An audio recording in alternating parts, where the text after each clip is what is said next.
about Cardinal Raymond Burke. Cardinal Burke, in 2021, the Dicastery of the Doctrine of the Faith issued a response to a question, a dubium, about whether the Church has the authority to bless unions of persons of the same sex. The response given was a simple and customary one-word answer: no.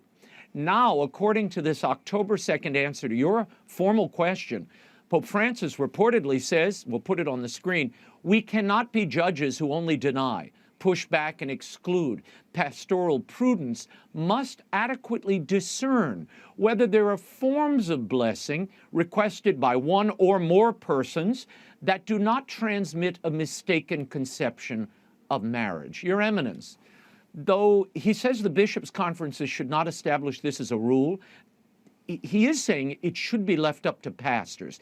This seems to contradict the prior ruling of the Vatican Doctrinal Office. Is it now permissible for the Church to bless same-sex unions? Well, you cannot. The point, and we raise it in the dubium with regard to I think it's number 3, with regard to the same-sex unions, you cannot bless sinful acts. You cannot bless a relationship which in itself is involved with intrinsically evil acts. And therefore, it's not possible to bless these unions in any way. Now, this comes from a canon lawyer, a top theologian in the Church, who recently noted now, in reference to this thing, and to what we're talking about tonight, he said, quote, "The great irony is that those of us who are insisting on what the Church has always and everywhere taught are now accused of schism. And the confusion that's coming out of this whole synodal process, this is what's leading to division and schism." Cardinal Burke's pretty much a schismatic, right? Austin Ivory, Pope's biographer, who writes, Archbishop Lefebvre, he also led a schism following Vatican II. Burke rejects synodality now. So again, how many of these hierarchical messengers are you prepared to shoot just to keep from having to face the horrific reality of what's happening to the Catholic Church? Huh? Well, it's not just prelates. You know that, right? Look around you. Look what people are saying, people of influence, many non-Catholics, non-Catholic cultural icons. They're really struggling with this Pope, right? Jordan Peterson, for example. He tweets out, "Turn your attention back to the salvation of souls, Francis, and leave the celebration of Baal and Gaia to the pagans." And when you start seeing some of this, you have to admit that at the very least, Francis is a terrible pope. He's doing a terrible job at reaching people. He's just scandalizing people of influence, people who are not even Catholics, all across the world. Now, I think he's doing all this on purpose, but if you're still siding with Team Francis, you at least have to say, gee, I wish we had a more effective spokesman for this thing, because Francis is just alienating everybody, including the non-Catholics, right? In fairness, you'd have to at least say that. Dinesh D'Souza, he's another one, regarding this unbelievable latest Francis scandal. Let's take a look. Hello. Hello. My one. E io mi metto un cappuccio e gli faccio un giretto così dopo. Stamattina acqua fa bene, dopo no, ma adesso. You're looking at that and you're saying that's all good because he's trying to be like Jesus, right? But way down deep in your heart, you know that's not true, don't you? This has nothing to do with converting anybody. This has everything to do with equity and inclusion in the Catholic Church, taking no serious moral stand against anything. As we go along, it gets worse. But you just saw the busload there, right? So Dinesh D'Souza, looking at that, asked the obvious question that millions of people, if they take the time at all, most people are just walking away from the Catholic Church like, whatever, they're nuts. But if they take the time at all to look at it, they're going to ask this question: is the Pope evangelizing these people to go home and sin no more? Or is he encouraging them, affirming their disorder? I see no evidence that he is trying to get them out of this lifestyle. And that's the difference between Francis and Christ. From the outside looking in, D'Souza is not a Catholic. He's just another scandalized guy. scandalized by the antics of the Pope of Mercy, who everybody can see through, apart from the little useful idiot water carriers. I'm sorry, like Austin Ivory, who will do anything, the little jackals who will do anything for a little upward mobility in the Vatican. They'll sell their soul to the devil to keep those positions that they got. I'm sorry, but I've had enough now. I think a lot of people have. I just came back from Rome. I totally disagree with those who say there's nothing we can do. Things are happening right now in dramatic fashion. Look at the Synod on Synodality. They struck out. Poor little Jimmy Martin is all upset. Oh boy, they didn't do any blessings of gay unions. Well, next time, next year, right? They're all upset. They struck out, friends, because of the resistance, formal resistance that was raised by you, by me, by Cardinal Burke, by a whole bunch of prelates, priests, bishops, cardinals, archbishops, right? And so to say you're having a synod on synodality, the word never existed in the church, but to have a synod on synod it doesn't make any sense. But what's happening is it's being used to promote a whole series of teachings and practices which are contrary to what the church has always taught and practiced.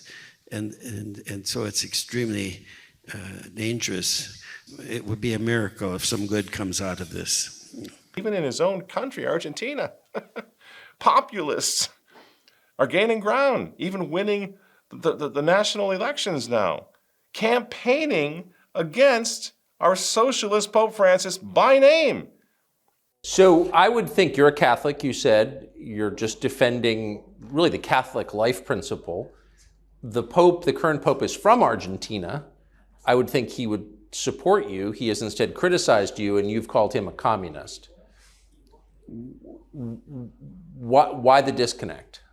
Well, first, because the Pope plays politics. He has a strong political influence, and he has shown a great affinity for dictators such as Castro and Maduro. He's on the side of these bloody dictatorships. Wait, I'm sorry, Raul Castro's a murderer. Right, and Fidel Castro was also a murderer. Hope you believe the Pope has an affinity for Raul Castro? Yes, that's right. He has an affinity for murderous communists. In fact, he won't denounce them. No, I don't care what you think about this guy. I don't know what I think about this guy yet. But he won the election campaigning against the Francis Revolution in a Catholic country. Remember when Francis went after Salvini in Italy and was successful? He had more power. He had more clout at that point, right? There wasn't as much resistance. My point is the resistance is working. We see it even politically. Francis doesn't have the power that they thought he would, even in Argentina, a nominally Catholic country officially, right?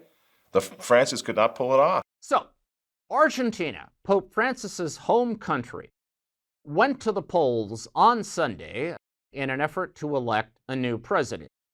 Now, from a Catholic point of view, what is interesting about all of this is that even though Pope Francis obviously is not on the ballot, nevertheless, the Pope's profile and the Pope's agenda very much are at the heart of this election. In Milei's final campaign rally before the vote on Sunday, one of his key allies stood up and said that Argentina should suspend relations with the Vatican as long as a spirit of totalitarianism is at its helm, referring to Pope Francis, and said that under Pope Francis, under the guise of traditional values, what is actually happening is that the Catholic Church and the Vatican are propagating Marxism. Now, as if all that weren't enough, let me point out that Milei's running mate is an Argentinian woman by the name of Victoria Villarruel. And Villarruel is also a member of or at least an adherent of the Society of St. Pius X. In other words, legitimate contenders to run the Pope's home country include a libertarian who rejects the idea of state intervention in the economy and a Latin Mass devotee. So what they are now, what we're looking at over in Rome, look at them, aging revolutionaries. They're just not good at doing this anymore. They're clumsy, they're predictable, they're back and forth, they're all over the place, right? There's nothing attractive about what they're doing. They come out and they make a martyr out of a guy like Strickland, who now has more power than most people in the Vatican in terms of populist power, because Francis made a hero out of him, made a martyr out of him. You never do that. So why did he do it this time? Because he's not good at what he does. Because he's getting old. He's badly advised. He's clumsy. He's a clumsy revolutionary. It's just not attractive.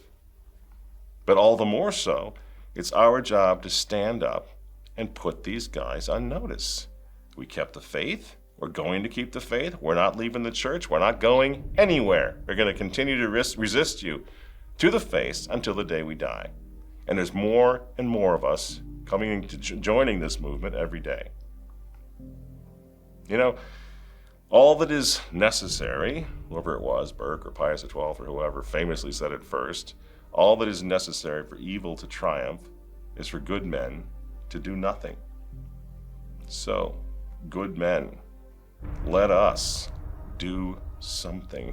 Finally, put on the armor of God, that you may be able to stand against the deceits of the devil, against principalities and powers, against the rulers of the world of this darkness, against the spirits of wickedness in the high places, and against, ladies and gentlemen, against Team Francis.